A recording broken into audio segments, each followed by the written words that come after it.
Kaya pala hindi tayo nakakaipon dahil maling saving formula yung ginagamit natin.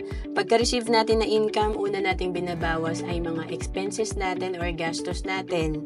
Nagbabayad tayo ng mga bills sa Meralco, PLDT, pumupunta tayo sa mall, sa SM, bibili tayo at kakain tayo sa Jollibee, and nauuna natin yung mga gastos natin at bills. Kaya madalas, wala nang naiipon or negative pa kung tayo ay talagang napasobra sa gastos. Kaya importante i-apply natin yung prosperity formula.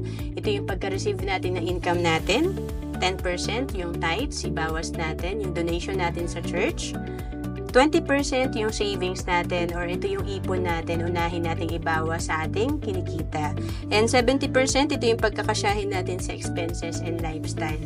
And noong 2012 nga, nagsimula akong mag-invest para mas mabilis mag-grow ang pera ko. Dito ako nagsimula sa Kaiser na 3-in-1 na. Meron ka ng investment, healthcare, at life insurance. Maganda hindi lang tayo consumer ng mga top corporations. Maganda, may indirect investment din tayo sa malalaking kumpanya na to. And to know more about Kaiser, message mo lang ako sa FB, Roan Celis Capistrano.